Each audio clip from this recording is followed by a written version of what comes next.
আমাদের চ্যানেলে নতুন নতুন পর্ব গল্প পড়তে ও দেখতে চ্যানেলটি সাবস্ক্রাইব করে রাখুন। রাত ৩টে। আরুষ সায়রাকে চাপটে ধরে গলায় মুখ গুজে বেঘরে ঘুমোচ্ছে, যেন কত রাত ঘুমায়নি। আর সায়রা পলকহীন ভাবে ওকে দেখেই চলেছে। এই দেখার যেন কোনো শেষ নেই।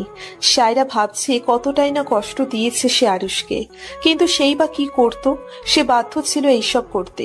এই কথাগুলো ভাবতে ভাবতেই তার অতীতের সেই স্মৃতিগুলো সামনে এসে পড়ে। আর সায়রা না চাইতেও ডুব দেয় সে ৩ বছর আগের স্মৃতিতে। আরুষের সাথে আমার দিনগুলো তখন ভালোই কাটছিল। নিজের চাইতে বেশি ভালোবেসে ফেলেছিলাম ওকে। ওর জন্য সবকিছু করতে পারতাম। ওই যেভাবে বলতো সেভাবেই চলতাম। ওর কথা অনুযায়ী পড়ালেখাও ঠিক মতো করতাম। তখন আমি কলেজের সেকেন্ড ইয়ারের স্টুডেন্ট। সামনে ছিল এইচএসসির মতো বড় প্যারা। সকলেরই লেখাপড়া ধুমসে চালু, আমারও একই অবস্থা। কিন্তু এর মধ্যে কিছুদিন ধরে এক অচেনা নাম্বার থেকে কল আসা শুরু করে, কিন্তু আমি পাত্তা দিতাম না, আর কলও ধরতাম না। তার উপর কয়েকদিন ধরে খেয়াল করি একটা ছেলে আমায় ফলো করে। আমি যেখানেই যাই সেখানে এসে হাজির। আস্তে আস্তে আবার ভয় করতে শুরু করে। এইদিকে আরুষকেও বলতে পারছিলাম না, কেননা ওকে জানালে সোজা মারামারিতে এসে পড়বে, তাই কিছু জানাইনি। একদিন সেই ছেলেটি আগ বাড়িয়ে কথা বলতে আসে। আমি ভয়ে সেদিন দৌড়ে চলে আসি। তারপর থেকে আমি বায়না ধরি আরুষ যাতে আমায় নিয়ে যায় আর নিয়ে আসে। আরুষও আমার কথা ফেলতে না পেরে আমায় দিয়ে আসতো আর নিয়ে আসতো। আরুষের সাথে থাকলে কেন জানি নিজেকে অনেক সেফ মনে হতো। আরুষের সাথে যাওয়া আসার পর আমি আর সেই ছেলেকে দেখিনি। আমি আস্তে আস্তে সেই ছেলের কথা ভুলে যাই আর পরীক্ষায় মনোযোগ দিই। দেখতে দেখতে পরীক্ষা শেষ হয়। এর প্রায় ৩ মাস পর রেজাল্ট দেয়, জিপিএ 5 পাই। অতঃপর ভালো এক ভার্সিটিতে ভর্তি হই। এর মধ্যে আরুষও চাকরি খুঁজতে থাকে। ওর কথা ছিল চাকরি হওয়ার ২-৩ মাস পরেই সে আমায় বিয়ে করবে। আমি তো তখনই সেই খুশি, আমাদের ভালোবাসা পূর্ণতা পাবে বলে। কিন্তু সেই খুশি বেশি দিন টিকলো না। একদিন ভার্সিটি থেকে ফিরছি, এমন সময় রুহান ওর গাড়ি নিয়ে আমার সামনে এসে দাঁড়ায়।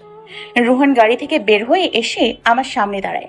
আমি রুহানকে দেখে পাশ কাটিয়ে যেতে নিলে রুহানের কথায় থমকে দাঁড়াই। আজ আমায় ইগনোর করার ভুল করো না, তা না হলে তোমার আরুষের জান বাঁচবে না। আমি অবাক হয়ে রুহানের দিকে ঘুরে দাঁড়াই আর বলি, মানে যা শুনলে তাই। এখন কথা না বাড়িয়ে গাড়িতে ওঠো, কথা আছে। আমি কোথাও যাব না। ভেবে বলছো তো?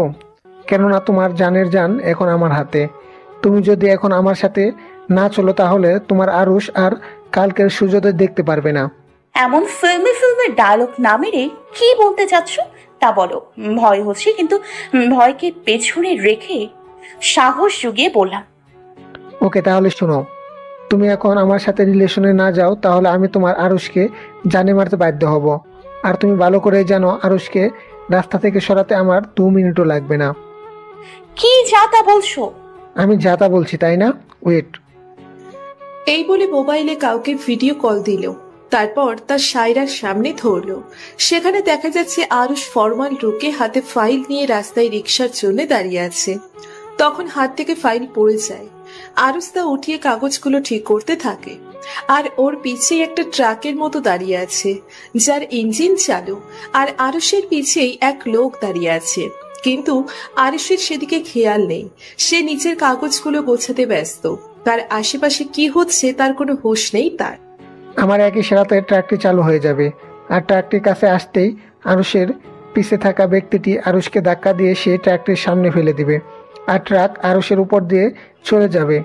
আর তোমার আরুষ কেন করছো এমন? Good question. তাহলে শোনো, তুমি আর আরুষ মিলে আমায় যে সকলের সামনে যে অপমান করছো তার প্রতিশোধ নিতে তোমাদের সাহস কিভাবে হয়? রোহান চৌধুরীকে অপমান করার এখন এর ফল তো তোমাদের ভুগতেই হবে। এখন তুমি বলো আমি কি করি? জানে মেরে ফেলবো কি আরুষকে? না, তুমি এমন কিছু করবা না। তাই তো বলতেছি, আমার কথা মেনে নাও। আমি যা যা বলছি তাই করো। আরুষকে বলে যাও আর আমার কাছে চলে আসো। তুমি নিজে আরুষকে নিজের থেকে দূরে সরিয়ে দিবে, আর ওকে সকলের সামনে ইনসাল্ট করবে, ওকে নিচু করবে। আমি এসব করতে পারবো না। করতে তো হবে তোমায়, তা না হলে ভিডিওতে ট্রাকটি চলতে শুরু করে। আস্তে আস্তে সেই ট্রাকটি আরুষের সামনে এসে পড়ে, আর পিছে থাকা লোকটি আরুষকে ধাক্কা দেওয়ার জন্য প্রস্তুত হতে থাকে। সায়রা কি করবে কিছু বুঝতেছে না। যখন দেখলো ট্রাকটি ক্রমশ এগিয়ে আসছে, তখন সায়রা আর কিছু না ভেবে চিল্লিয়ে ওঠে, আমি রাজি, তোমার সকল শর্তে আমি রাজি। এই কথা শুনে রুহানের মুখে এক পৈশাচিক হাসি ফুটে ওঠে, আর রুহান ফোনটা নিয়ে কাকে যেন কি বলে, আর লোকটি সরে আসে, আর ট্রাকটিও পাশ কাটিয়ে চলে যায়। সেই দিনের পর থেকেই সায়রা আরুষকে ইগনোর করা শুরু করে, আর না চাওয়া সত্ত্বেও রুহানের সাথে মিশতে শুরু করে। আর সেই দিন আরুষ যখন সায়রার সাথে দেখা করতে যায়, তখন রুহান কিভাবে যেন খবর পায় যে আরুষ সায়রার সাথে দেখা করতে যাচ্ছে। তাই সে আগেই সায়রার কাছে চলে যায়, আর সায়রাকে বলে আজ আরুষকে অপমান করতে, আর এমন ভান করতে যে সে এখন আরুষকে ভালোবাসে না, আর না তাকে চায়। সায়রা ভালো করে জানতো আরুষকে সে যাই বলুক না কেন আরুষ বিশ্বাস করবে না। তাই সে টাকার কথা তোলে, যাতে আরুষ অপমানিত হয় আর নিচে থেকে দূরে চলে যায়। তাই সায়রা সেদিন ওই সকল কথা বলে। সেই দিনের পর থেকে সায়রা হাসতে ভুলে যায়। কারোর সাথে কোনো কথা বলতাম না, চুপচাপ থাকতাম, ভার্সিটিতে মন মরা হয়ে থাকতাম, মাঝরাতে কেঁদে উঠতাম। আরুষের শূন্যতা আমায় কুড়ে কুড়ে খাচ্ছিল। নিজের ভালোবাসাকে এইভাবে দূরে সরিয়ে রাখতে পারছিলাম না, কিন্তু আমি যে নিরুপায়। তখন ভালো মন্দ বোঝার ক্ষমতা আমার মধ্যে ছিল না। শুধু একটাই কথাই আমার মাথায় ঘুরঘুর করছিল, যেভাবেই হোক আমাকে আরুষকে বাঁচাতে হবে। নিজের জীবন দিয়ে হলেও আমাকে আরুষকে বাঁচাতে হবে। আজ আমি আরুষকে তো বাঁচিয়ে ফেলেছি, কিন্তু এর বদলে নিজের বাঁচার কথা ভুলে গিয়েছিলাম। দিন দিন ডিপ্রেশনে চলে যাচ্ছিলাম। আমার এই অবস্থা দেখে একদিন জান্নাত আমার কাছ থেকে সব জানতে চায়, আমি কেন আরুষের সাথে এমন করি। তখন আমি আর না পেরে ওকে জড়িয়ে ধরে কাঁদা শুরু করি, আর সব খুলে বলি। এইসব শুনে জান্নাত আমায় সান্ত্বনা দিতে থাকে, আর আমিও পরে নিজেকে কিছুটা শক্ত করে ফেলি। আরুষের ভালোর জন্য যে আমায় দূরে থাকতেই হতো। প্রায় 1 বছর পর রুহান আমাদের বাসায় বিয়ের প্রস্তাব নিয়ে আসে। ভালো প্রস্তাব হয়, সকলে রাজি হয়ে যায়। আমারও রাজি না হয়ে উপায় ছিল না, কিন্তু আমি মনে মনে ভেবে রেখেছিলাম যে আমি বিয়ের 3 দিন আগে নিজেকে শেষ করে দিব। কেননা সেদিনেই, ওই দিন যেদিন আরুষ আমার ভালোবাসা গ্রহণ করেছিল, ওই দিনেই আমাদের প্রেমের কাহিনী শুরু হয়েছিল। তাই আমি সেদিনেই নিজেকে শেষ করে কাহিনীটা সেখানেই শেষ করতে চেয়েছিলাম, কিন্তু পারলাম না। তার আগেই আরুষ এসে আমায় নিজের করে নেয়। এসব ভাবতে ভাবতেই কখন যে ঘুমিয়ে পড়ি খেয়াল নেই। সকালে ঘুমিয়ে আছি, এমন সময় মনে হলো আমার মুখের ওপর পানির ফোঁটা পড়ছে। তখন আমি আদো আদো চোখ খুলে দেখি আরুষ আমার উপর ঝুঁকে আছে। তার মাথা থেকে টিপ টিপ করে পানি চুয়ে চুয়ে আমার মুখের উপর পড়ছে। আমি তা দেখে ধরপড়িয়ে উঠি। এতে আমি আরুষের মাথার সাথে ধাম করে বাড়ি খাই। আমি নিজের কপালে হাত বোলাতে বোলাতে বলি, এমনি কি দেখছিলা? তোমাকে। আরুষের ঘোরের মধ্যে থেকে কথাটি বলে। মানে? অবাক হয়ে বললাম। সায়রার এমন কথায় আরুষের ঘোর কেটে যায়। সে বুঝতে পারে সে কে বলছিল, তাই সে কথা ঘোরানোর জন্য বলে, মানে ও হ্যাঁ, আমি দেখতেছিলাম একটা মানুষ এত কিভাবে ঘুমায়। এত ঘুম কোথা থেকে আসে তোর? আছি, এখন কি ঘুমোতেও পারবো না? কয়টা বাজে জানোস? 10টা বাজে। 10টা? এতক্ষণ বাড়ির বউ কেউ ঘুমায়? কি 10টা বাজে আর তুমি আমায় এখন ডাকছো? শোনো, তাড়াতাড়ি ফ্রেশ হয়ে আমায় নিচে যেতে হবে। তো যা। বলে মিটিমিটি হাসতে থাকে। আমি হাসির কোনো কারণ খুঁজে না পেয়ে নিজের দিকে তাকিয়ে দেখি আমার জামা ওলট পালট হয়ে আছে। তা দেখে আমি লজ্জায় শেষ হয়ে যাই। তার সাথে আমার রাগটা উঠছে। পারলেই অশুভটাকে মেরে গুম করে দিই। নিজের জামা কাপড় ঠিক করে বলি, ওই তুমি আমার দিকে এমনি তাকিয়ে আছো কেন? আগে কি মেয়ে দেখো নি? অন্যদিকে দেখো, লজ্জা শরম বলতে কিছুই নেই। তোকে দেখে আমার লজ্জা করবে কেন? আমি কি অন্যের বউকে দেখতেছি নাকি? নিজের বউরে দেখতেছি। নিজের বউকে দেখতে কিসের লজ্জা শুনি? সায়রা ছোট ছোট চোখ করে বলে, তুমি কি আদৌ আমাকে নিজের বউয়ের স্বীকৃতি দিয়েছো? আদৌ কি আমায় তোমার বউ মানো? সায়রার এইরকম প্রশ্নে আরো থমথমা খেয়ে যায়। সে কি বলবে বুঝতে পারছিল না, কেননা এর জবাব ওর নিজের কাছেই নেই। আরুষ কথাটা এড়ানোর জন্য নিজের মুখে গম্ভীরতা এনে বলে, যা ফ্রেশ হয়ে আস, আমি ডাইনিং এ ওয়েট করছি। এই বলে আরুষ হনহনিয়ে চলে যায় আর সায়রা তার যাওয়ার দিকে তাকিয়ে থাকে। সায়রার ভেতর থেকে এক দীর্ঘশ্বাস বেরিয়ে আসে। দেখতে দেখতে প্রায় 1 সপ্তাহ কেটে যায়। এই 1 সপ্তাহে আমি আরুষকে অনেকবার সত্যিটা বলার চেষ্টা করেছি, কিন্তু আফসোস, আরুষ প্রতিবারই আমার কথা ইগনোর করে চলছে। কেননা আমার মুখে সেই আগের দিনের কথা যেন তার সহ্য হয় না। কেননা আমি আগের কথা তুলতেই তার আমার করা সেই অপমান আর বিশ্বাসঘাতকতার কথা মনে পড়ে যায়। আমার বলা প্রত্যেকটা কথা তার কানে বাজতে থাকে, আর সেই দৃশ্য তার সামনে ভেসে ওঠে যে কিভাবে আমি তাকে ঠকিয়েছিলাম, যার ফলে ওর রাগ উঠে যায় আর আমার সাথে খারাপ ব্যবহার করে বসে। আরুষ কোনো মতেই আমাকে কষ্ট দিতে চায় না, আর না নিজেই সেই কষ্টগুলো মনে করতে চায়। কিন্তু আমি বা কি করব? ওকে সত্যিটা জানানোটা যে আমার বড্ড প্রয়োজন, কিন্তু কিভাবে ওকে জানাবো তা বুঝতে পারছিলাম না। আমি যখন এইসব ভাবছি তখন আরুষ আমার পাশে এসে দাঁড়ায়। আমি সেই আগের মতো ভেবেই চলেছি। আরুষ তা দেখে হালকা কাশি দেয়। আমি চমকে উঠি। আমি পাশ ফিরে দেখি আরুষ দাঁড়িয়ে আছে। আমাকে এইভাবে চমকে যেতে দেখে আরুষ ভ্রু কুঁচকে আমার দিকে তাকায় আর বলে, এত গভীরভাবে কার চিন্তায় মগ্ন ছিলি তুই যে বুঝতেই পারোসনি আমি তোর পাশে এসে দাঁড়িয়েছি? মানে আসলে থাক, বলতে হবে না। যার ইচ্ছা তার ভাবনায় মগ্ন থাক, তাতে আমার কি। সে যাই হোক, বেডে একটা প্যাকেট আছে, সেখানে একটা ড্রেস আর তোর প্রয়োজনীয় সকল জিনিস আছে। ওইটা পরে সন্ধ্যায় রেডি হয়ে নিস। কেন? জিজ্ঞাসা দৃষ্টিতে বললাম। আমার এক ক্লায়েন্ট আমাদের একটা পার্টিতে ইনভাইট করেছে, সেখানে যেতে হবে। তাহলে তুমি যাও, আমি কোথাও যাব না। আমাদের দুইজনকে ইনভাইট করেছে, সো আমাদের দুইজনকে যেতে হবে। আর এমনিও আমি তোর মতামত চাইনি। তুই যেতে চাস আর বা নাই যেতে চাস, তোকে তো আমার সাথে যেতেই হবে। So you have no choice. আর হ্যাঁ, আমি এই বিষয় নিয়ে আর কোনো বাড়তি কথা শুনতে চাই না। Got it? আমাকে আর কিছু বলতে না দিয়ে সে হনহনিয়ে চলে যায়। আমি স্থির দৃষ্টিতে আরুষের যাওয়ার দিকে তাকিয়ে আছি। আমি ভালো করেই জানি আমি না যেতে চাইলেও আমি যেতে হবে, তাই কিছু না বলে রুমের দিকে পা বাড়াই। সন্ধ্যায় আরুষ রুমে এসে থমকে দাঁড়ায়, কেননা তার সামনে এক হুড় দাঁড়িয়ে আছে। সে তার হুড়কে আজ খুঁটিয়ে খুঁটিয়ে দেখছে।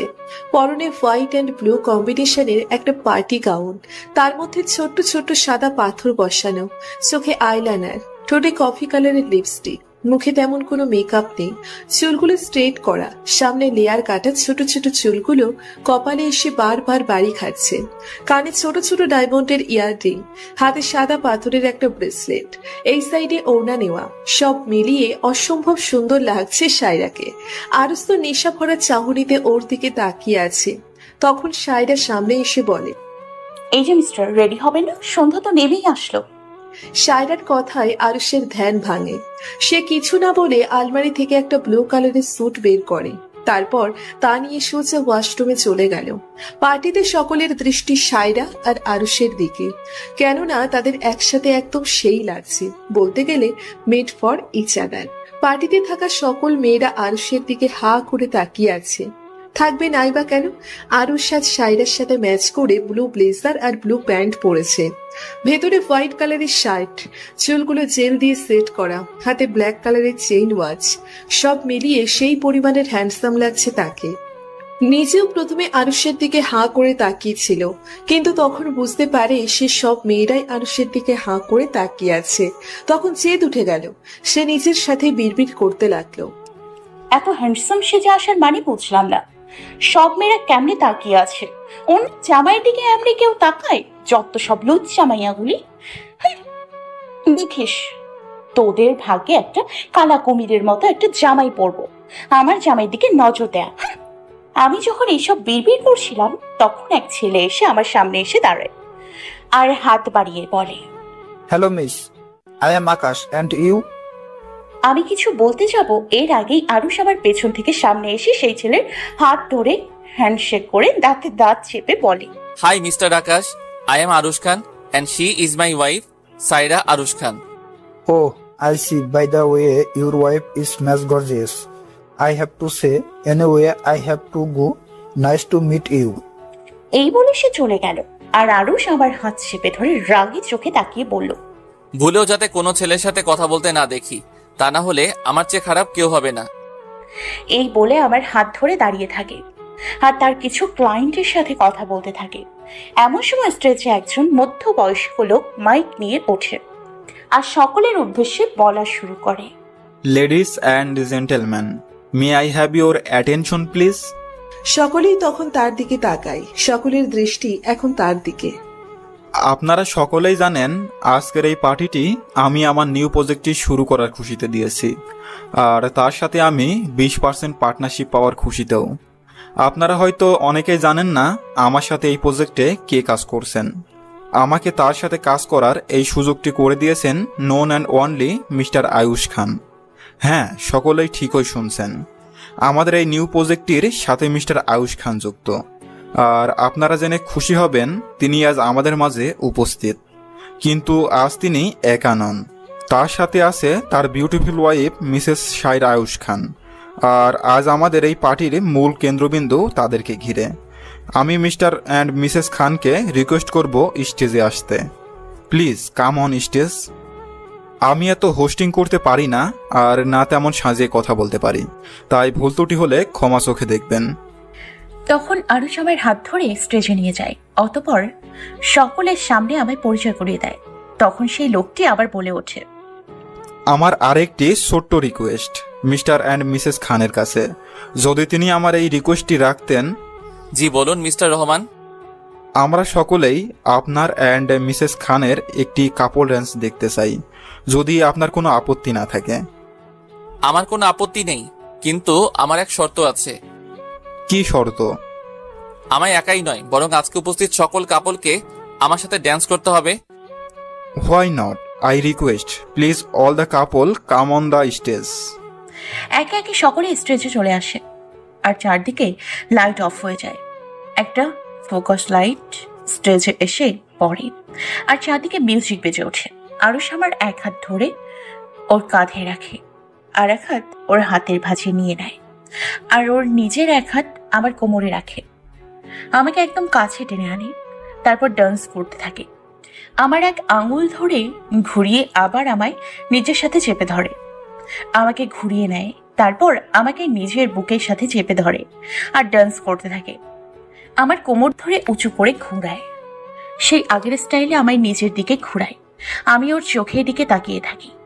আজ ওর চোখে এক আলাদা নেশা দেখতে পারছি। আমার ইচ্ছে করছে ওর এই চোখের নেশায় নিজেকে বিলীন করে দিতে। গান স্টপ হয়ে যায় আর চারদিকে লাইট জ্বলে ওঠে। আমরাও দুজন একটু সরে আসি। সকলেই আমাদের তারিফ করতে থাকে, কিন্তু এর মধ্যেও যে একজোড়া চোখ আমাদের দিকে হিংস্রভাবে তাকিয়েছিল আর আমাদের উপর তীক্ষ্ণ দৃষ্টি নিক্ষেপ করছিল। আমরা যখন স্টেজ থেকে নেমে আসি তখন একটা ওয়েটারের সাথে আমি ধাক্কা খাই, যার ফলে আমার গাউনে পানি পড়ে যায়। আমি আরুষকে বলে ওয়াশরুমে চলে যাই এইটা মুছতে, কিন্তু যেই না ওয়াশরুমে ঢুকতে যাব তখন কেউ এসে আমার মুখ চেপে ধরে। আমি হাত ছোড়াছুড়ি করেও তার সাথে পেরে উঠছিলাম না। সে আমায় টেনে পেছনের গেট দিয়ে বাগানের দিকে নিয়ে যায় আর সেখানে গিয়ে আমায় মাটিতে ছুঁড়ে মারে। পুরো রুমে অন্ধকার বিরাজমান, এক থমথম পরিবেশ। হালকা ফেরি লাইটের আলোতে শায়রাকে দেখা যাচ্ছে। চুলগুলো এলোমেলো অবস্থায় সে ফ্লোরে হাঁটু কেড়ে বসে মুখ লুকিয়ে কান্না করছে, আর তার দিকে একজোড়া রক্তিম চোখ তাকিয়ে আছে। ভীষণ লাল হয়ে আছে চোখ দুটি। যে কেউ সেই চোখের দিকে তাকালে তার আত্মা শুকিয়ে যাবে।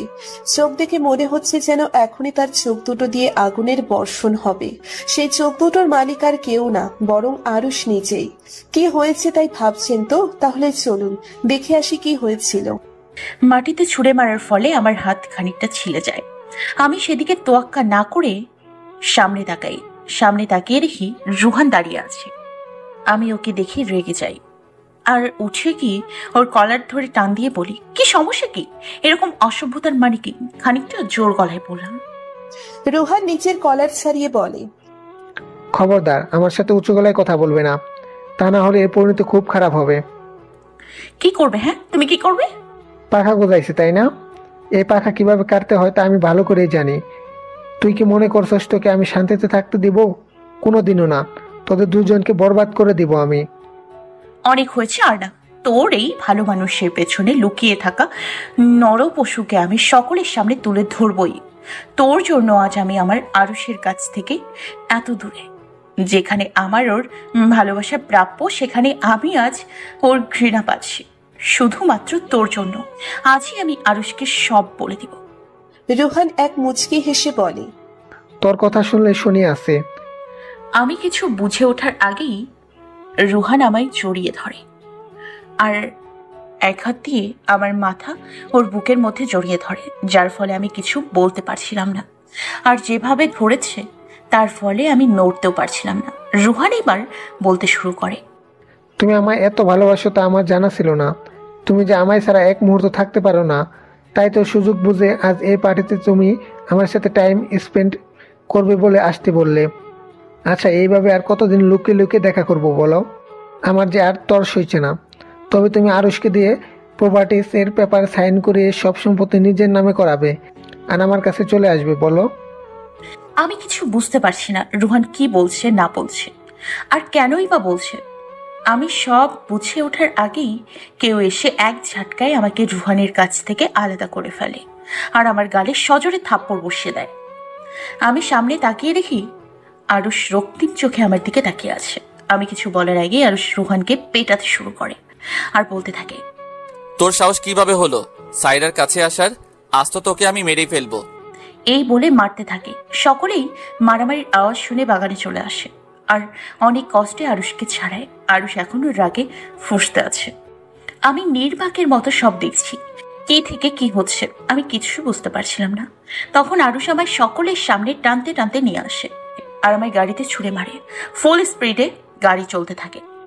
কিছুক্ষণ আগে সায়রার লেট হচ্ছিল দেখে আরুষ সায়রাকে খুঁজতে ওয়াশরুমে যায়, কিন্তু সেখানে না পেয়ে সে ঘাবড়িয়ে যায় আর সায়রাকে খুঁজতে থাকে।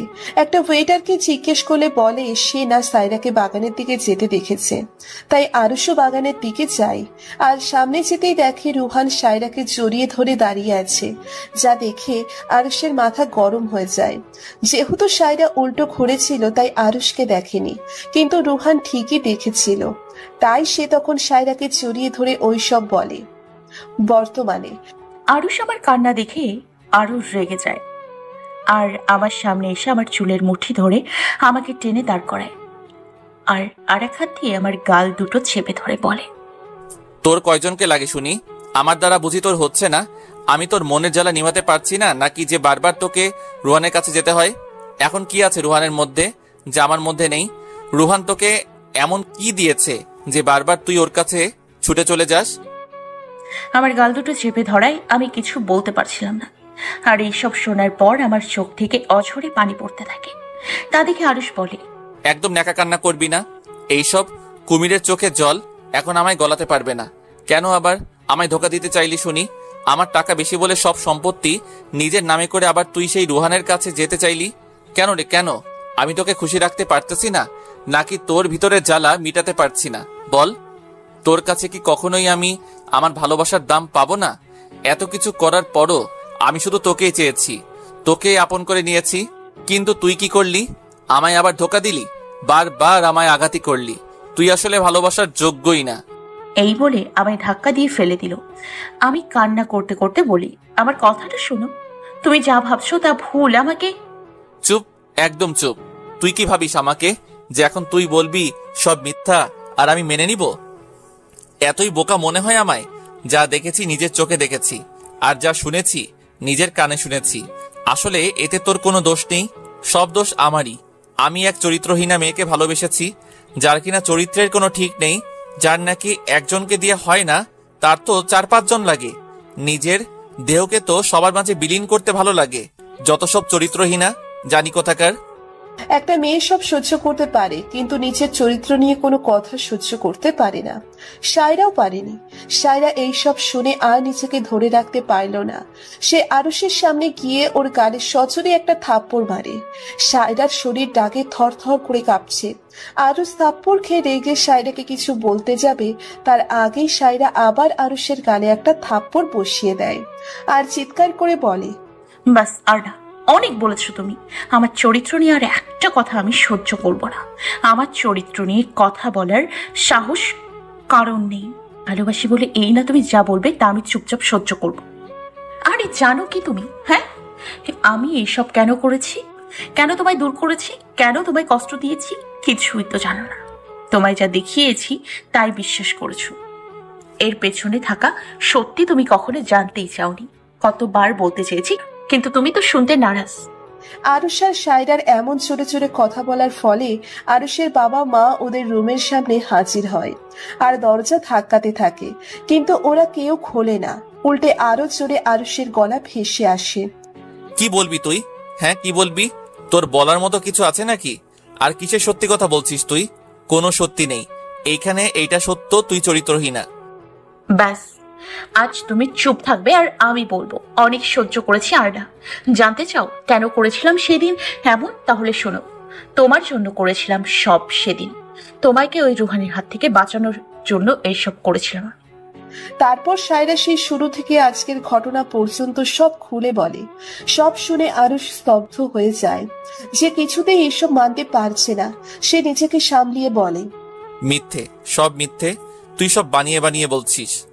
নিজেকে এতটাও নিচু করো না যে পরে নিজের সাথে নিজের চোখ না মেলাতে পারো। এমন না হয় অনুতাপের আগুনে তুমি জ্বলে পুড়ে ছারখার হয়ে যাও। আমার কথা মানো না মানো, এটাই সত্যি। আমার কাজ ছিল তোমায় সত্যি জানানো, তা আমি জানিয়ে দিয়েছি। এখন আমার আর কোনো দায়বদ্ধতা নেই। তোমায় আর আমার মতো চরিত্রহীনা চেহারা দেখতে হবে না। চলে যাচ্ছি আমি আজীবনের জন্য। এই বলে সায়রা গেট খুলে আরুষের বাবা মায়ের সামনে গিয়ে হনহনিয়ে চলে যায়। আরুষের বাবা মা অনেক ডাকার পরও শোনেনি, তাই তারা আরুষের কাছে যায়। গিয়ে দেখে আরুষ মূর্তির মতো দাঁড়িয়ে আছে। আরুষের মা আরুষকে জিজ্ঞেস করতে থাকে কি হয়েছে, কিন্তু আরুষের কোনো হেলদোল নেই। আরুষের মা আরুষকে ধাক্কা দিতেই আরুষের হুঁশ আসে, আর সে কিছু না বলে বাইরের সায়রার পিছনে চলে যায়। সাথে আরুষের বাবা মাও। বাসার বাইরে গিয়ে সায়রাকে খুঁজতে থাকে। একটু সামনে গিয়ে দেখে সায়রা রাস্তার মাঝ বরাবর হেঁটে চলেছে। আরুষ পিছন থেকে অনেকবার সায়রাকে ডাকে, কিন্তু সায়রা শোনে না। এমন সময় আরুষ দেখে একটা ট্রাক ফুল স্পিডে সায়রার দিকে তেড়ে আসছে। তাই আরুষ দৌড়ে সায়রার কাছে যাওয়ার চেষ্টা করে। হঠাৎ আরুষ চিৎকার দিয়ে ওঠে, সায়রা! সকলেই ওটির সামনে পায়চারি করছে। আরুষ এক জায়গায় স্থির হয়ে দাঁড়িয়ে আছে। তার সামনে আছে সায়রার বাবা মা, আরুষের বাবা মা ও জান্নাত।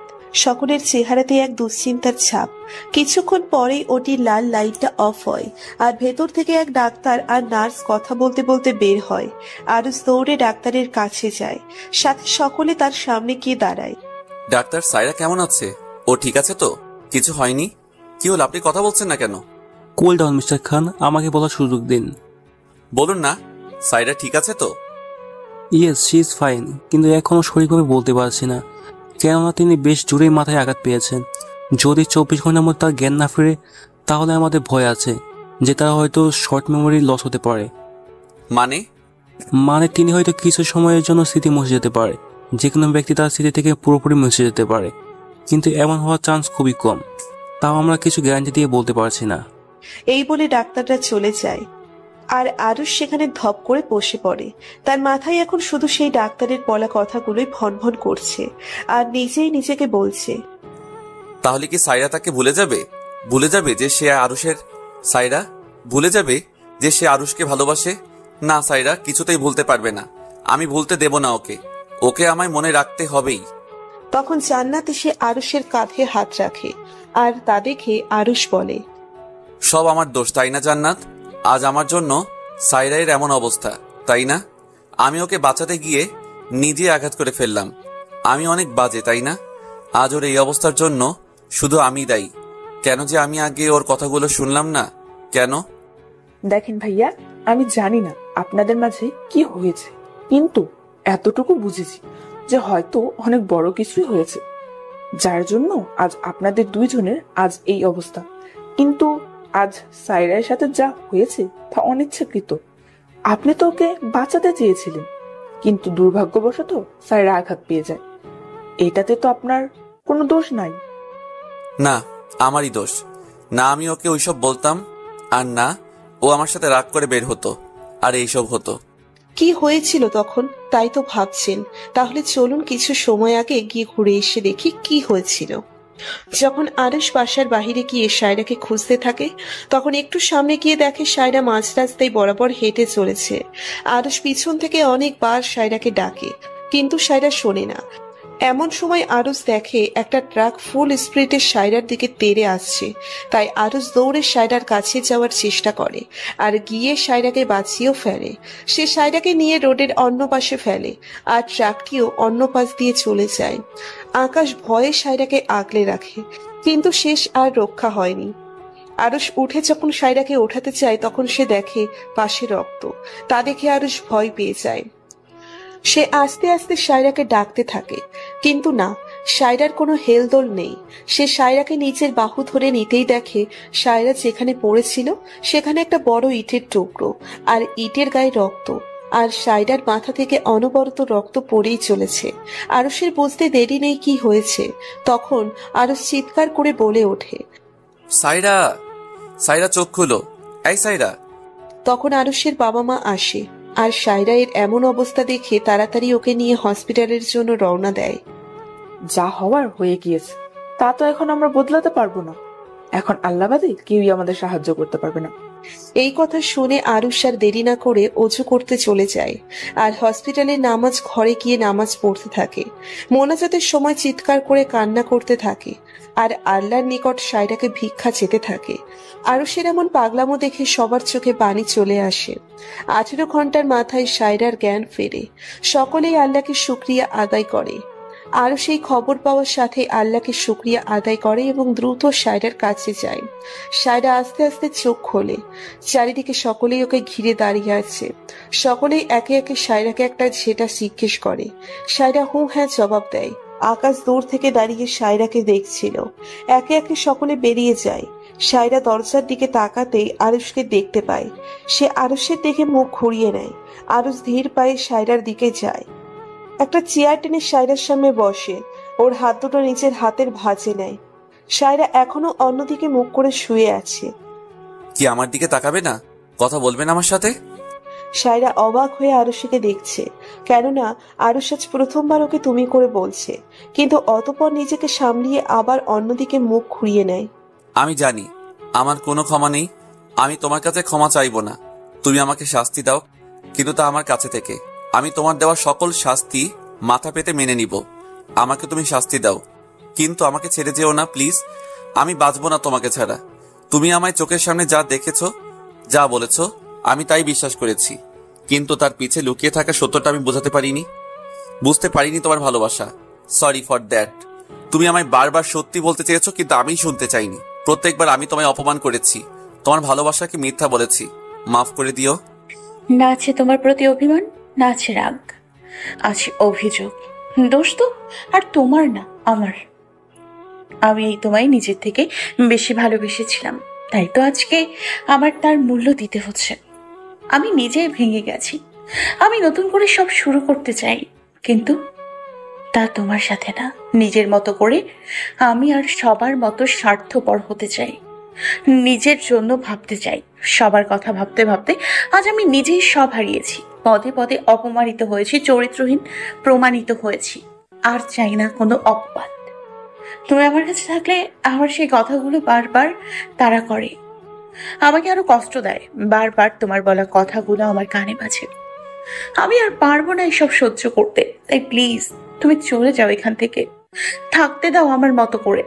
বলেই হোহা করে কান্না করে দেয় সায়রা। আরুষ তা দেখতে পারছে না।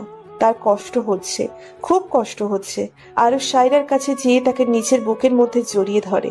সায়রা ছুটার চেষ্টা করে, কিন্তু পারে না। একে তো শরীর দুর্বল, তার উপর হাতে ক্যানেলা লাগানো। তাই সায়রা চুপচাপ আরুষের বুকে মাথা রেখে কান্না করে যাচ্ছে। একটা সময় সায়রা কান্না অফ হয়। তা দেখে আরুষ সায়রার কাছে যেয়ে তার কপালের চোখ বন্ধ করে গভীরভাবে চুমু দিয়ে কেবিন থেকে বের হয়ে যায়। সূর্য অস্ত গিয়ে চারিদিকে অন্ধকার ছড়িয়ে দিয়েছে। রাস্তার পাশে সোডিয়ামের লাইটের আলোয় আলোকৃত হচ্ছে রাস্তাঘাট। ব্যস্ত এই শহরে ছুটে চলেছে সবাই। সকলেই সকলের কাজে ব্যস্ত। কারোর সময় নেই কাউকে দেখার। পার্কের এক বেঞ্চে বসে আছে আরুষ, মাথায় দুটো হাত চেপে। চোখ দিতে অনবরত পানি পড়ে যাচ্ছে। ছেলেদের নাকি কাঁদতে নেই, কিন্তু আজ আরুষ তা মানতে পারছে না। কেন না, তার চোখের পানি যে আজ বাঁধ মানছে না। আরুষ এখন নিজের জীবনের হিসাব মেলাচ্ছে। কি থেকে আজ কি হয়ে গেল। এক সময় সে তার ভালোবাসা ছিল, আজ সেই তার থেকে দূরে। একসময় সাইরা আরুষের ভালোবাসার জন্য এমন ছটফট করত, আর আজ আরুষ বুঝতে পারছে না তার কি করা উচিত। সে কি পারবে সায়রা থেকে দূরে যেতে? পারবে কি সায়রা ছাড়া থাকতে? না, সে পারবে না, কোনো মতেই পারবে না। আরুষ যখন এইসব ভাবছে তখন কেউ এসে ওর কাঁধে হাত রাখে। এতে ওর ভাবনায় ছেদ পড়ে। সে মাথা তুলে তাকিয়ে দেখে জান্নাত চুপচাপ এসে আরুষের পাশে বসে। আরুষ জান্নাতকে দেখে নিজের চোখের পানি মুছে ফেলে। আজ জান্নাতের আরুষের উপর মায়া হচ্ছে। চুলগুলো পুরো অগোছালো, চোখগুলো একদম লাল হতে ফুলে গিয়েছে, গালের এক কোণে পানি চিকচিক করছে, সাদা শার্টের মধ্যে থোকো থোকো রক্তের ছাপ স্পষ্ট। এত তাড়াতাড়ি হার মেনে নিলেন ভাইয়া? এত সহজে হেরে যেতে দিলেন নিজের ভালোবাসাকে? কে বলেছে আমি হেরে গেছি বা আমি হার মেনে নিয়েছি? তা না হলে এখানে একা বসে বসে কেন নিজের চোখের জল ফেলছেন শুনি? নিজেকে স্ট্রং করছি যাতে পরবর্তীতে এই অবাধ্য চোখের জল যেন আর না পড়ে। আর তার থেকেও বড় কথা, নিজেকে টাইম দিচ্ছি যে আমার এখন কি করা উচিত। একবার যদি সাইরের কথাগুলো শুনতাম তাহলে আজ হয়তো পরিস্থিতি এমন হতো না। আমি বলবো না, দোষ এইখানে শুধু আপনার। আপনাকে তেমন দোষ দিতে পারছি না, কেননা আপনাকে যা বোঝানো হয়েছে তাই বুঝেছেন। কিন্তু তারপরও আপনার নিজের ভালোবাসার উপর বিশ্বাস রাখা দরকার ছিল। জানেন সায়রা নির্ভয়ে আপনাকে সেই কথাগুলো কিভাবে বলেছিল? আরুষ এইবার জিজ্ঞাসু দৃষ্টিতে জান্নাতের দিকে তাকায়। কেননা ওর বিশ্বাস ছিল যে আপনি ঠিক ধরে ফেলবেন যে ও মিথ্যা বলেছে। ও যে কোনো কারণে বাধ্য হয়ে এসব করছে তা আপনি বুঝতে পারবেন, কেননা আপনি সায়রাকে ছোট থেকে চিনতেন, আর সব থেকে ভালো আপনি ওকে চিনতেন।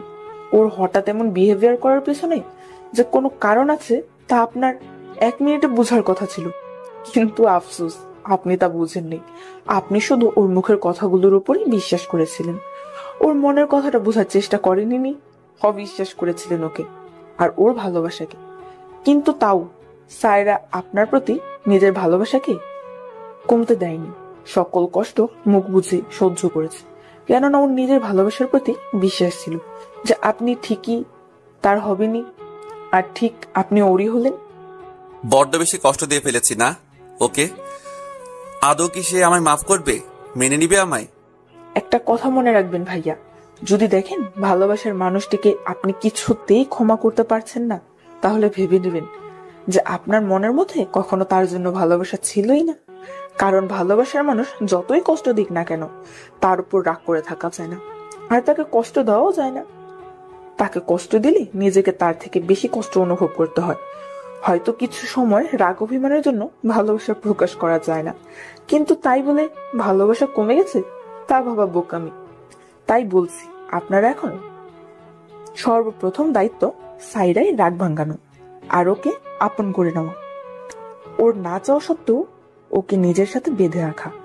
আর বাকি আপনার কি কি করতে হবে তা তো আমার থেকে আপনিই ভালো জানেন।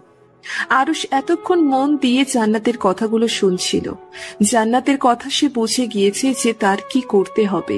সে জান্নাতকে বলে, থ্যাঙ্কস জান্নাত, আজ তুমি না থাকলে আমি সঠিক ডিসিশন নিতে পারতাম না। এখন আমি জানি আমার কি করতে হবে। এই বলে একগাল হেসে ইন হসপিটাল। সায়রা চোখ বন্ধ করে শুয়ে আছে। এমন সময় তার দম বন্ধ হয়ে আসতে শুরু করলো, শ্বাস নিতে কষ্ট হতে থাকে। সে চটজলদি চোখ খুলে যা দেখলো তাতে ওর মাথায় আকাশ ভেঙে পড়লো। আরুষ ওর ঠোঁট দুটো আঁকড়ে ধরেছে। আরুষ যে এমন পরিস্থিতি, এমন জায়গায় এমন কিছু করতে পারে তা সায়রার কল্পনারও বাইরে। সায়রা নিজেকে সামলিয়ে ছাড়া পাওয়ার জন্য ছটফট করতে লাগলো। এক হাত দিয়ে ধাক্কা দিতে থাকে আরুষকে, কিন্তু আফসোস সে চুল পরিমাণও আরুষকে সরাতে পারেনি। কিছুক্ষণ পর আরুষ সরে আসে আর সায়রা রেগে বলে, হোয়াট দ্য হেল, এসবের মানে কি? কোন সবের? তুমি ভালো করেই জানো আমি কিসের কথা বলছি। তুমি আগে এটা কি করলে? তুমি ও ওইটা কেন তুমি বোঝো না কি করছি? বউকে আদর করছি। আপনি না আমায় বউ মানেন না, তাহলে এখন আবার বউয়ের কাছে আসছেন কেন? তাও আবার আমার মতো চরিত্রহীনের কাছে। তুমি চরিত্রহীনা নও, বরং তুমি তো ফুলের মতো পবিত্র। তোমার সাথে কারোর তুলনা হয় না। আর হ্যাঁ, কে বলেছে আমি তোমায় বউ মানি না? আমি তো মনে প্রাণে শিরায় উপশিরায় ধমনী হৃৎপিণ্ড কলিজা হাত পা কান চোখ গলা সবকিছু দিয়ে তোমায় আমার বউ মানি। কিন্তু আমি এখন আপনাকে স্বামী হিসেবে মানি না। So stay away from me, got it? No, I don't got it. তুই মানো আর না মানো, আমি তোমার স্বামী আর তুমি আমার বউ। আর তুমি বললে হলো নাকি? আমি যা বলবো তাই হবে, বুঝলে? এখন সরো, শুতে দাও, অনেক ঘুম পাচ্ছে। সায়রা অবাক হয়ে বলে, সর্ব মানে? মানে সরো, আমি তোমার সাথে ঘুমাবো। পাগল হয়ে গিয়েছো? এই বেডে তুমি আর আমি একসাথে কিভাবে ঘুমাবো? সোফা আছে, সোফায় ঘুমাও। আর তার থেকেও বড় কথা, তুমি এখানে ঘুমাবে কেন? বাসায় যাও, নিজের বেডে গিয়ে ঘুমাও। বাসায় তো বউ নাই, আমার যে বউ ছাড়া ঘুম আসে না। ঝং, যাও তো এখান থেকে। আরুষ আর কিছু না বলে ধপ করে সায়রার পাশে শুয়ে পড়ে। তা দেখে সায়রা চেঁচিয়ে ওঠে, আরে আরে করছো কি? বেড থেকে নামো বলছি, নামো। নামবো না। এই বলে আরুষ আগলাভাবে সায়রাকে জড়িয়ে ধরে যাতে হাতের ক্যানেলা ব্যথা না পায়। সায়রা বকবক করতেই থাকে, কিন্তু আরুষের এতে কোনো ভ্রুক্ষেপ নাই। একসময় সায়রা ক্লান্ত হয়ে চুপ হয়ে যায় আর ঘুমিয়ে পড়ে। আরুষ সায়রার কোনো সারা শব্দ না পেয়ে মাথা তুলে দেখে সায়রা ঘুমিয়ে আছে।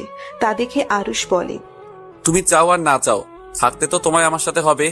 একবার তোমায় নিজে থেকে দূর করে ভুল করেছি, সেই ভুল আমি আর দ্বিতীয়বার করছি না। চিন্তা করো না জান, খুব জলদি আমি সব ঠিক করে দিব, প্রমিস। এই বলে সায়রার কপালে এক ভালোবাসার স্পর্শ এঁকে আবার ওকে জড়িয়ে ধরে শুয়ে পড়ি। এক অন্ধকার রুমে রুহানকে চেয়ারের সাথে বেঁধে রাখা হয়েছে। রুহান বারবার বাঁধন খোলার চেষ্টা করছে, কিন্তু প্রতিবারই তার চেষ্টা বিফলে যাচ্ছে। বারবার বলছে, কেউ আছে? আমাকে এখানে কেন আনা হয়েছে? কি চাই আপনাদের? কিন্তু কারোর কোনো সারা শব্দ নেই। রুহান সেই বাঁধন খোলার সাথে অনেকক্ষণ ধস্তাধস্তি করার পরও যখন কোনো কাজ হলো না, তখন সে হাল ছেড়ে দিয়ে চুপচাপ বসে থাকে আর অপেক্ষা করতে থাকে কারোর আশার। প্রায় কিছুক্ষণের মধ্যেই রুহানের অপেক্ষার প্রহর শেষ হয়। দরজা ঠেলে কেউ রুমে প্রবেশ করে। দরজা খোলার শব্দে রুহান সামনে তাকায়, কিন্তু এতক্ষণ অন্ধকারে থাকার পরে বাইরে আলো তার সহ্য হলো না। সে চোখ খিচে বন্ধ করে ফেলল। পায়ের কদমের আওয়াজ ধীরে ধীরে বাড়তে থাকে। রুহান বুঝতে পারে কেউ একজন তার দিকে এগিয়ে আসছে। হঠাৎ একটি কণ্ঠ তার কানে ভেসে আসে, কেমন লাগছে এখানে। রুহান অনেক কষ্টে চোখ দুটো খুলে বলে, কে আপনি? কি চাই আপনার? কেন এনেছেন আপনি আমাকে এখানে? ছেড়ে দেন বলছি। আপনি হয়তো জানেন না আমি কে আর আমি কি কি করতে পারি।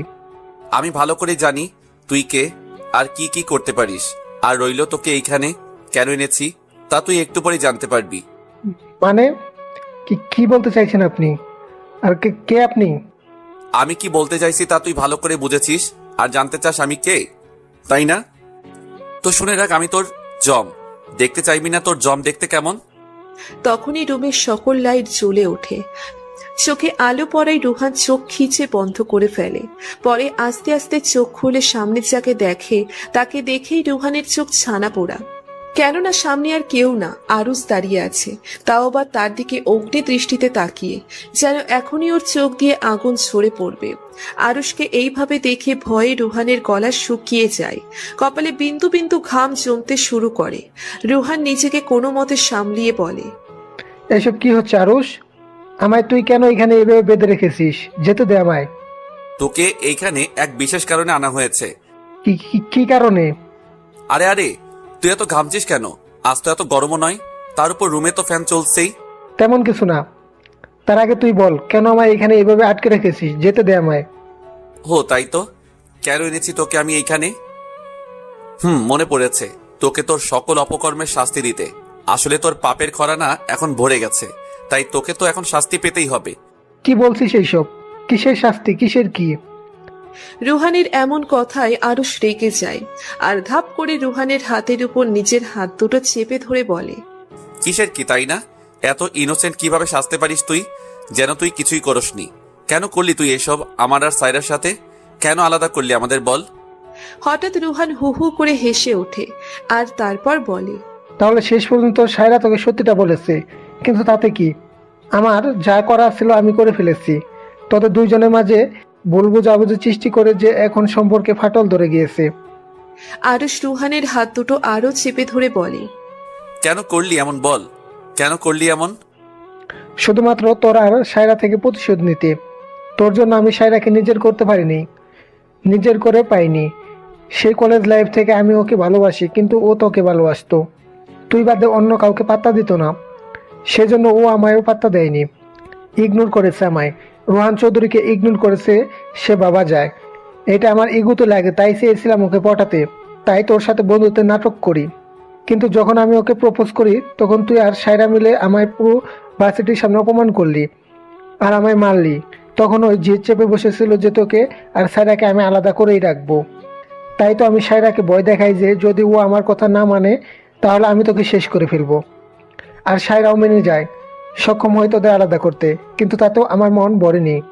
আমার যে তখন সায়রার উপর প্রতিশোধ নেওয়া শেষ হয়নি, তাই তো ওকে নিজের করতে চেয়েছিলাম আর নিজের কাছ থেকে শাস্তি দিতে চেয়েছিলাম। কিন্তু মাঝে তুই এসে আবার সায়রাকে কেড়ে নিলি, তাই তো তোদের দুজনকে আবার আলাদা করার চেষ্টা করি আর তোর কানে ওর নামে বিষ দিতে থাকি। তোকে তো আমি। এই বলে আরুষ রুহানকে ছেড়ে দিয়ে একটা স্টিক হাতে নেয় আর ওইটা দিয়ে রুহানকে ইচ্ছে মতো পেটাতে থাকে আর বলতে থাকে, আজ তোর জন্য আমরা দুইজন এত কষ্ট পাচ্ছি। তোর জন্য আমি আমার সাইরাকে এত কষ্ট দিয়েছি, ওকে ভুল বুঝেছি, ওর সাথে বাজে বিহেভ করেছি। তোকে তো আমি ছাড়বো না, আজ তো তোকে মেরেই ফেলবো আমি। এই বলে আবার মারতে থাকে। মারতে মারতে এক সময় ওকে রক্তাক্ত করে ফেলে। পরে এক সময় ওকে ছেড়ে দেয় আর কাকে যেন ফোন করে আসতে বলে। কিছুক্ষণের মধ্যেই কয়েকজন পুলিশ এসে হাজির। আরুষ তাদের কিছু টাকা দিয়ে বলে রোহান যেন কঠিন থেকে কঠিনতম শাস্তি পায়, কোনোভাবেই যেন ছাড়া না পায়। পুলিশরা আরুষের কথার মতো রোহানকে নিয়ে যায় আর কঠিন থেকে কঠিন শাস্তির ব্যবস্থা করে। এইদিকে দেখতে দেখতে আজ প্রায় এক সপ্তাহ কেটে গেল। সায়রা এখন বেশ সুস্থ, সবই আরুষের কারণে। এই কয়েকদিন আরুষ সায়রার সাথে একদম ফেভিকলের মতো চিপকে ছিল। সায়রার সকল কাজ সে নিজে করে দিয়েছে। সায়রার কখন কি প্রয়োজন তার দিকে খেয়াল রেখেছে। এর মধ্যে অনেকবার সায়রা এই রাগ ভাঙার ট্রাই করেছে, কিন্তু পারেনি। তাও আরুষ নিজের প্রচেষ্টা চালিয়ে চলেছে। আজ সায়রাকে রিলিজ দেওয়া হবে। আরুষ সকল ফর্মালিটিস পূরণ করে সায়রার কেবিনে আসে। তারপর সায়রাকে নিজের সাথে নিয়ে যেতে নিলে সায়রা তার সাথে যেতে মানা করে দেয়। সে নাকি আরুষের সাথে আরুষের বাসায় যাবে না, বরং নিজের বাসায় যাবে। অনেকে চোরাচুরির পরও আরুষ সায়রাকে মানাতে পারল না। আর সায়রার বাবা মাও বলছিল ওদের সাথে যেতে, তাই কিছু বলতে পারল না। সায়রা চলে গেল ওর বাবা মায়ের সাথে। গাড়ি চলছে আপন গতিতে। সায়রা চোখ বন্ধ করে সিটে হেলান দিয়ে শুয়ে আছে। এমন সময় গাড়িটি জোরে ব্রেক মারে, যার ফলে সায়রা সামনের দিকে ঝুঁকে পড়ে। সামনে একটি গাড়ি দাঁড়িয়ে আছে। সায়রার বাবা বাইরে যায় দেখতে কি হয়েছে, সাথে তার মাও। কিন্তু অনেকক্ষণ যাবৎ তারা আর ফিরে আসে না, তাই সায়রা বাধ্য হয়ে বাইরে যায়। বাইরে গিয়ে দেখে তার বাবা মা নেই। সায়রা এইদিক ওইদিক খুঁজতেই থাকে। তখন একজন মাস্ক পরা লোক সামনে এসে দাঁড়ায়। সায়রা কিছু বুঝে ওঠার আগেই ওর মুখে কি যেন স্প্রে করে। হঠাৎ সায়রার মাথা ঘুরতে থাকে আর চোখ দুটো বন্ধ হয়ে আসে। সায়রা যখন পড়ে যেতে নেয় তখন সেই ব্যক্তিটি ওকে ধরে ফেলে আর তারপর ওকে নিজের গাড়িতে বসিয়ে গাড়ি স্টার্ট দেয়। পুরো রুম অন্ধকারে আচ্ছন্ন। বাইরে থেকে আসে সোডিয়াম লাইটের আলোয় আলোকিত হচ্ছে রুমটি। সেই রুমের মধ্যেই সায়রাকে একটা বেডে শুইয়ে রাখা হয়েছে। কিছুক্ষণ আগেই তার জ্ঞান ফিরেছে, কিন্তু চোখ খুলতে পারছিল না। অনেক কষ্টে সে আদো আদো করে চোখ মেলে। চোখ খুলে সে বসার চেষ্টা করে। কোনো মতে সে উঠে বসে, তারপর মাথায় হাত দিয়ে বসে। মাথাটা একদম ভার হয়ে আছে। তারপর সে চোখ ঘুরিয়ে চারিদিক পর্যবেক্ষণ করতে থাকে। অন্ধকার হওয়ায় তেমন বোঝা যাচ্ছে না। বাইরে আবছা আলোতে এতটুকু বুঝতে পারছে সে কোনো রুমের মধ্যে আছে। সায়রা মনে করার চেষ্টা করতে থাকে সে এইখানে কিভাবে এলো। তখন তার মনে পড়ে সে তো তোর বাবার মার সাথে বাসায় যাচ্ছিল। পরে রাস্তায় কিছু লোক এসে তাদের ঘিরে ধরে, আর পরে কি হয় তার মনে নেই। যখন সে এইসব চিন্তা করছিল তখনই সে দরজা খোলার আওয়াজ পায়। সায়রা ও সেই দিকে স্থির দৃষ্টিতে তাকায়। দরজা খুলে কেউ যেন লাইটটা অন করলো। সামনে থাকা ব্যক্তিটিকে দেখে সায়রা ভড়কে যায়। সে অবাক হয়ে সামনে থাকা ব্যক্তিটির দিকে তাকিয়ে আছে আর বলে, আরুষ? হ্যাঁ, সামনে থাকা ব্যক্তিটি আরুষ। সে কিডন্যাপ করেছে সায়রাকে। আরুষ ধীর পায়ে সায়রার সামনে যায় আর তার পাশে বসে। এতে সায়রা কিছুটা সরে বসে। এতে আরুষ এক তাচ্ছিল্যের হাসি দেয়। তা দেখে সায়রার গা জ্বলে যায়। সে তখন বলে ওঠে, তোমার সমস্যা কি? আমাকে কোথায় নিয়ে এসছো? আমি কোথায়? আমাকে কেন এনেছো এখানে? আরে আরে আস্তে আস্তে, একসাথে এত প্রশ্ন করলে কোনটা রেখে কোনটার উত্তর দিব শুনি? ফজলামো করতেছো? কোথায় আমি? কেন নিয়ে আসছো আমাকে এখানে? কোথায় আনছি তা তো জানি না, বাট কেন আনছি এটা বলতে পারি। আরুষ সায়রার দিকে একটু ঝুঁকে একটা মিষ্টি হাসি দিয়ে বলে, আমি তোমায় এখানে হানিমুন করতে আনছি। যেহেতু আমাদের হানিমুন করা হয়নি, তাই ভাবলাম হানিমুনটা আগে সেরেই ফেলি। কি বলো? মজা করতেছো আমার সাথে? আর এইসব করে কি প্রমাণ করতে চাইছো যে তুমি আমায় অনেক ভালোবাসো? প্রমাণ করতে চাইবো কেন? আমি তো তোমায় ভালোবাসি। ভালোবাসো, ভালোবাসলে আমার কথাগুলো শুনতাম, আমায় ভুল বুঝতা না, আমায় এমন চরিত্রহীনা বলতে পারত না। এসব এই জন্যই তো করতেছো, যাতে তোমার কাছে ফিরে আসি। তাহলে শুনে রাখো, আমি আর ফিরছি না তোমার কাছে, কেননা তোমার সাথে আমার মতো চরিত্রহীনা মেয়েকে মানায় না। সে যে হোক, আমি এখন বাসায় যাব, যেতে দিন আমায়। এই বলেই বেডে থেকে রেগে তাড়াতাড়ি করে নামতে লাগলো সায়রা। এতক্ষণ আরুষ চুপ করে নীরব দর্শকের মতো সায়রার সব অভিযোগ শুনছিল, কিন্তু এখন সায়রাকে উঠতে দেখে তাড়াতাড়ি করে হাত টান দিয়ে তাকে বেডে বসিয়ে তার হাতগুলো নিজের হাতের মধ্যে নিয়ে করুণভাবে বলে, সরি জান, আই এম সো সরি। আমি জানি আমি অনেক বড় অপরাধ করেছি, আর আমার অপরাধের এত সহজে ক্ষমা নেই তাও জানি, কিন্তু আমাকে একটা সুযোগ দাও। আমি এবার তোমাকে কোনো অভিযোগের সুযোগ দিব না। প্রমিস, কোনো কষ্ট দিব না, অবিশ্বাস করব না, সব সময় আগলে রাখবো। প্লিজ আমাকে আর একটিবার সুযোগ দাও প্লিজ। সায়রা আরুষের এমন করুণ চাহনিতে নিচে আরো দুর্বল হয়ে যাচ্ছে। দুর্বল না হয়েও উপায় নেই, সে যে আরুষের প্রতি আগে থেকেই দুর্বল। আরুষের সামনে সে যে নিজেকে শক্ত রাখতে পারে না নিজেকে ঠিক রাখতে। আরুষের চোখের দিকে তাকালেই সে সব ভুলে যায়, কিন্তু সব কি চাইলেই ভোলা যায়? তার যে বারবার আরুষের করা সেই ব্যবহারের কথা মনে পড়ে যায়। সায়রা আরুষের চোখের দিকে তাকিয়ে বলে, সবকিছু মেনে নেওয়াটা কি এত সহজ? আমি তোমাকে কি করে আবার আগের মতো মেনে নিব? কি করে তোমার করা প্রত্যেকটা ব্যবহার ভুলে যাব? আমি ভেঙে গেছি আরুষ, পুরোপুরি ভেঙে গেছি। তোমাকে মেনে নেওয়া আমার পক্ষে সম্ভব না। তাই এর চেয়ে ভালো তুমি তোমার মতো থাকো, আর আমায় আমার মতো থাকতে দাও, যেতে দাও আমায়। আরুষের হাত থেকে নিজের হাত ছাড়িয়ে উঠতে নিলেই পিছন থেকে আরুষ সায়রার হাত আটকিয়ে বলতে থাকে, তুমি আমাকে ছেড়ে কোথাও যেতে পারবে না, আমি তোমাকে যেতে দিব না। সায়রা পিছন ফিরে আরুষের দিকে তাকিয়ে বলে, কি বাচ্চাদের মতো কথা বলছো? কি সত্যি পাগল হয়ে গেছো নাকি? আমি তোমার সাথে থাকতে চাই না, তাই বলে কি তুমি আমার সাথে জোর করবে? তুমি নিজেকে কি ভাবছো শুনি? যখন খুশি নিজে থেকে টানবে, যখন খুশি দূরে ছুঁড়ে মারবে, যা খুশি তাই করবে, আর আমি চুপচাপ সব মেনে নিব? না, তা কখনই হবে না। আমি এখনই চলে যাব। এই বলে সায়রা চলে যেতে নিলে আরুষ সায়রাকে টান দিয়ে নিচের কাছে এনে নিচের কোলে বসায়। পেছন থেকে সায়রার কোমর জড়িয়ে ধরে নিজের সাথে মিশিয়ে নেয়। তারপর সায়রার কানের কাছে মুখ এনে স্লো ভয়েসে বলতে থাকে, yes, I have gone mad. তোমার প্রেমে পাগল হয়ে গেছি, আর এই পাগলকে সুস্থ করতে যে শুধু তার সায়রাকে বড্ড প্রয়োজন। তাই তো তোমাকে কিডন্যাপ করে এনেছি নিজের কাছে রাখার জন্যে, নিজের বুকের মাঝে সারা জীবনের জন্য বন্দি করতে, প্লাস হানিমুনটাও সেরে ফেলতে। সায়রা এইবার হালকা ঘাড় ঘুরিয়ে আরুষের দিকে ফিরে রেগে বলতে থাকে, গুন্ডাদের মতো দেখতে। আরুষ ভ্রু কুচকিয়ে বলে, what do you mean by গুন্ডাদের মতো দেখতে? গুন্ডাদের মতো দেখতে মানে গুন্ডাদের মতো দেখতে। আমি মোটেও গুন্ডাদের মতো দেখতে না। আই অ্যাম এ চার্ম বয়। জানো আমার উপর কত মেঘ রাশিত? অ্যাব্রোড থাকতে সব মেয়েরা আমি বলতে পাগল ছিল। না, পাবনার পাগলিরাই পাবনার ছেলেদের উপর গ্রাসিত হয়। আর আরুষ দাঁত বের করে হেসে বলতে লাগে, আমার প্রশংসা করার জন্য ধন্যবাদ। সায়রা তখন নাক ফুলিয়ে সামনে ঘাড় ঘুরিয়ে ফেলে, কাঁদো কাঁদো ফেস করে বিড়বিড় করে বলতে লাগে, না জানি আব্বু মুখে কি করেছে এই গুন্ডা। কই আছে কে জানে, ফোন তো দিতে পারতেছি না। ফোন কই কে জানে।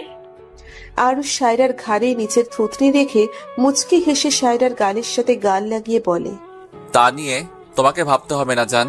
আমি শ্বশুর আব্বা আর শাশুড়ি আম্মাকে একদম ঠিকঠাক মতো বাসায় পৌঁছে দিয়ে এসেছি, আর তাদের জানিয়ে এসেছি যে আমি তোমাকে নিয়ে হানিমুনে যাচ্ছি। প্রথমে আপত্তি করলেও আমি ঠিক মানিয়ে নিয়েছি। সায়রা ভ্রু কুচকিয়ে আরুষের দিকে তাকায়, তারপর বলতে লাগে, আমরা কোথায় আছি? উফ, তা তো বলা যাবে না, টপ সিক্রেট। আমার মোবাইল কই? আমার কাছে। দাও তাহলে, আমি বাসায় কথা বলবো। হুম, আমি আমাদের হানিমুনে কোনো ডিস্টারবেন্স চাই না। আর এমনিও ফোন আমার কাছে, আর আমার কাছে থাকবে, কারণ আপনার কাছে থাকলেই আমার থেকে পালানোর চেষ্টা করবেন, যা আমি চাই না। সায়রা বিড়বিড় করে বলতে লাগে, আমাকে যে এখানে আনলে ভালো কথা, কিন্তু এখন আমি পরবোটা কি? জামা কাপড় তো কিছুই আনিনি, এখন ফ্রেশ হয়ে কি পরবো শুনি? কেন জান, বাথ টাওয়েল আছে না, ওইটা পরে থাকবা। আমি এই তো, আমার সামনে আর কিসের লাজ শরম? হা হা হা। কি? এত জোরে চিৎকার দেওয়ার কি আছে? কানের পর্দা ফাটাইয়া দিবানি। আমি তো জাস্ট মজা করতেছিলাম। আমি আসার আগে সবকিছু বাসা থেকে নিয়ে আসছি। কাভার্ডে তোমার আর আমার ড্রেস আছে। যাও, গিয়ে ড্রেস চেঞ্জ করে ফ্রেশ হয়ে আসো, ততক্ষণ আমি খাবার অর্ডার দিয়ে আসি। ফাজিল পোলা। ভাইরে ভাই, এই মায়া তো এখন একদম বোম হয়ে আছে, কখন যে ফাইটা যায় কে জানে। কিন্তু যত যাই হোক, হার মানলে চলবো না। সাইরা যদি বোম হয় তাহলে আমিও সেই বোমের জামাই। সাইরাকে কিভাবে নিজের কাছে রাখতে হয় তা আমি ভালো করে জানি। After all she is my one and only wife. এই বলে একটা ডেভিল স্মাইল দেয় আর রুম থেকে বেরিয়ে যায়। তারপর কিছুদিন পর সকাল 7টার সময় সায়রা আরুষের খালি বুকে মাথা রেখে ঘুমোচ্ছে। কেনা নিষ্পাপ লাগছে তাকে, মুখটা একদম উজ্জ্বল দেখাচ্ছে, এক আলাদা মায়াই বিরাজ করছে তার মুখখানিতে। আরুষ আরো গভীরভাবে সায়রাকে নিজের সাথে জড়িয়ে নেয়। আরুষের আজ বেশ শান্তি লাগছে। সে তার ভালোবাসাকে হারিয়ে আবার নতুন করে পেয়েছে, তার ভালোবাসার মানুষকে নিজের ভালোবাসায় নতুন করে রাঙিয়েছে। কিন্তু ওকে ভুল বুঝে কতই না কষ্ট দিয়ে ফেলেছিলাম, নিজের থেকে দূরে সরিয়ে ফেলেছিলাম, নিজের ভালোবাসা থেকে বঞ্চিত করতে চেয়েছিলাম। যে কিনা আমাকে পাগলের মতো ভালোবেসে চলেছিল, যে কিনা আমার একটু ভালোবাসা পাওয়ার জন্য কাঙাল ছিল। অন্য কারোর অন্যায়ের শাস্তি তাকে দিয়ে গেছি, ভুল বুঝে গিয়েছি, তার সাথে অন্যায় করেছি। কিন্তু এখন থেকে কখনোই আমি নিজেদের মধ্যে না কোনো ভুল বোঝাবুঝি আসতে দিব না, কোনো তৃতীয় ব্যক্তিকে আসতে দিব না, প্রমিস। এসব ভাবতে ভাবতে আরো সায়রার কপালে চুমু দেয়। কপালে কারোর ঠোঁটের স্পর্শ পড়তেই সায়রা ঘুম ভেঙে যায়। সায়রা আলতো করে ঘুম ঘুম চোখে আরুষের দিকে তাকায়। আরুষের চেহারায় ঠোঁটের কোণে মৃদু হাসি দেখে সায়রা মুখে হাসি ফুটে ওঠে। আরুষ সায়রাকে নিজের সাথে আলতো করে জড়িয়ে ধরে তার কানের কাছে ফিসফিসিয়ে বলে, গুড মর্নিং জান। Good morning. ঘুম কেমন হলো শুনি? এই কথা শুনে সায়রার মুখে এক লাল আভা ফুটে ওঠে। সে লজ্জায় আরুষের বুকে মুখ লুকায়। তা দেখে আরুষ বলে, জান সরি, তোমায় ভুল বুঝে অনেক কষ্ট দিয়ে ফেলেছিলাম, অনেক অন্যায় করেছিলাম তোমার সামনে, মাফ করে দিও। আমাকে কি শেষবারের মতো সুযোগ দিবে কি সুযোগ তোমায় আমার ভালোবাসাতে ভরিয়ে দিতে, নিজের ভালোবাসার চাদরে মুড়িয়ে দিতে? সায়রা মাথা উঁচু করে এক মিষ্টি হাসি দিয়ে আরুষের ঠোঁটে আলতো করে নিজের ঠোঁট ছোঁয়ায়। তারপর ওর বুকে মাথা রেখে বলে, দোষ শুধু তোমার একার ছিল না, আমারও ছিল, তাই তুমি মাফ চেও না। আর এখন থেকে সকল সংশয় ভুলে নতুন করে জীবন সাজাও, যেখানে থাকবো শুধু তুমি আর আমি, আমাদের ভালোবাসা। কিন্তু এর আগে কথা দাও আর কখনো আমার সাথে এমন বাজে ব্যবহার করবে না। যত ভুল বোঝাবুঝি রাগারাগি হোক না কেন, দুজন শান্তভাবে নিজেদের মধ্যে মিটিয়ে নিব, কথা দাও। আরুষ মুচকে হেসে সায়রার কপালে ভালোবাসার স্পর্শ এঁকে দিয়ে বলে, কথা দিলাম আর কখনো এমন কিছু করব না, প্রমিস। যাও এখন ফ্রেশ হয়ে আসো। জো হুকুম মেরি শেহজাদি। বেশ কিছুক্ষণ পর সায়রা নিচে চলে যায় নাস্তা তৈরি করতে। আরুষও ততক্ষণে চলে যায়। একটা ব্ল্যাক ট্রাউজার আর টি শার্ট পরে সে নিচে নেমে আসে। নিচে এসে সে সোজা রান্নাঘরে চলে যায়। গিয়ে পিছন থেকে সায়রার কোমর জড়িয়ে ধরে ওর কাঁধে থুতনি রেখে বলে, কি করছো? আকাশ থেকে ডিম পাড়তেছি। মজা করতেছো নাকি? তুমি তো রান্না করছো। দেখতে যখন পারছো তখন এমন ফালতু প্রশ্ন কেন করো? উফ, আমার বউ দেখি রেখে গেছে। তা আমার বউ কি জানে তাকে রাগলে আরো বেশি সুন্দর লাগে? যখন তার নাক রাগে লাল হয়ে যায় আর গালগুলো টমেটোর মতো ফুলে যায়, তখন তাকে দেখে ইচ্ছা করে টুপ করে খেয়ে ফেলি। সায়রা এখন রাগ ভুলে লজ্জায় লাল হয়ে যায়। আরুষ যে কেন তাকে বারবার এমন লজ্জায় ফেলায় কে জানে। সায়রা কিছু না বলে রান্না করতে থাকে আর আরুষ পিছন থেকে ওকে জড়িয়ে ধরে ওর কাঁধে নাক দিয়ে ঘষতে থাকে। ঠিক তখন আরুষের মোবাইলে একটা ফোন আসে। আরুষ পকেট থেকে মোবাইল বের করে নাম্বারটি দেখে ভ্রু কুচকিয়ে যায়। সে ফোন রিসিভ করে কথা বলতে থাকে। হোয়াট? এত কিছু হয়ে গেল আর আপনি আমায় এখন বলছেন? ওই পাশ থেকে কি বলল বোঝা গেল না। ঠিক আছে, আপনি যা ভালো মনে করেন, আমার এইখানে কিছু বলার নেই। বলে ফোন রেখে দেয়। সায়রা ততক্ষণে খাবার টেবিলে সাজিয়ে ফেলে। কি হয়েছে? কমিশনার ফোন দিয়েছিল। কেন? তোমাকে একটা কথা বলা হয়নি। তুমি যখন হাসপাতালে ছিলে তখন আমি রোহানকে পুলিশের কাছে দিয়েছিলাম। ও, তো কেন ফোন করেছিলে? কিছুদিন আগে রোহান জেল থেকে পালানোর চেষ্টা করে। এতে কিছু পুলিশ অফিসারদের আঘাত করে। পুলিশের গান নিয়ে সে পালিয়েও যায়। পুলিশ যখন তাকে ধরতে যায় তখন সে পুলিশের উপর ব্যাকফায়ার করে। ওকে কোনোভাবেই ধরা যাচ্ছিল না, তাই পুলিশ বাধ্য হয় ওকে গুলি করতে, আর ওর অন দ্য স্পট ডেড হয়। এখন ওর ফ্যামিলিকে ওর লাশ নিয়ে যাওয়ার জন্য বলে, কিন্তু সম্মানের ভয়ে সে ওর লাশ নিতে মানা করে ফেলে। তাই এখন ওর লাশের কি করবে তার জন্য ফোন দিয়েছিল। সায়রা সব শুনে তার ভিতর থেকে এক দীর্ঘশ্বাস বেরিয়ে আসে। সকলের ধর্মের ফল তাকে পেতেই হয়, হয়তো ইহকালে আর নয়তো পরকালে। শাস্তি তো তাকে ভোগ করতেই হয়। দেখতে দেখতে 4 মাস কেটে যায়। আরুষ আর সায়রা এখন ইতালিতে সেটেল হয়ে গিয়েছে। আরুষের সব কিছু যেহেতু এইখানে, তাই সকলের মতে তারা দুইজন এখানে এসে পড়ে। এইখানে এরা নতুন ভাবে নিজের জীবন সাজাচ্ছে, যেখানে তাদের ভালোবাসার কোনো কমতি নেই। সায়রা এইখান থেকেই তার পড়ালেখা শেষ করছে, আর আরুষও তাকে ফুল সাপোর্ট করছে। বাহ, আজ দেখি আমার হাজবেন্ড ফুল রোমান্টিক মুডে। কি ব্যাপার? আরুষ চোখ বন্ধ করে সায়রার ঘাড়ে চুমু দিতে দিতে মাতাল কণ্ঠে বলতে লাগে, আমি তো সবসময়ই রোমান্টিক মুডে থাকতে চাই, তোমাকে নিজের ভালোবাসায় রাঙাতে চাই, তোমার ভালোবাসায় ডুবে থাকতে চাই, কিন্তু তুমি তো সেই সুযোগটা দাও না। সায়রা আরুষের দিকে ঘুরে তার গলায় নিজের দুহাত রেখে এক মিষ্টি হাসি দিয়ে বলে, ও আচ্ছা, তাই বুঝি? আরুষ সায়রার কোমর জড়িয়ে ওকে আরো কাছে টেনে বলে, জি হ্যাঁ তাই। তো এখন কি একটা সুযোগ দেওয়া যাবে কাছে আসার? বলেই আরুষে সায়রার মুখের কাছে নিজের মুখ নিয়ে আসে। সায়রা আরুষ মুখের সামনে হাত রেখে আটকিয়ে খিলখিল করে হেসে বলে, একদম না, আমার এখন রাতের রান্না করতে হবে। আরুষ বাচ্চাদের মতো ফেস করে বলে, এটা একদমই ঠিক না। তুই সবসময় এমন করো, তোমার কাছে আসলেই তুমি এমন চিটিং করো পালানোর জন্য। এতে আমার কষ্ট হয় না বুঝি? আরে আমার বরের কত কষ্ট, এখন সরো, যেতে দাও। তা তো হচ্ছে না। আজ আমি তোমার কোনো বাধাই মানব না, কেননা তুই যে শুধুই আমার। এই বলে সায়রাকে কোলে তুলে নেয় আর রুমের দিকে পা বাড়ায়। হয়তো আজ আবার নতুন করে রাঙিয়ে দিবে আরুষ সায়রাকে নিজের ভালোবাসার রঙে, পাড়ি দিবে এক অজানা ভালোবাসার রাজ্যে, যেখানে থাকবে না কোনো সংশয়, না থাকবে কোনো অবহেলা, না থাকবে কোনো ভুল বোঝাবুঝি। শুধু থাকবে তাদের দুষ্টু মিষ্টি ভালোবাসা। বেঁচে থাকুক তাদের ভালোবাসা, মধুর হোক তাদের জীবন। সবাই ভালো থাকুন।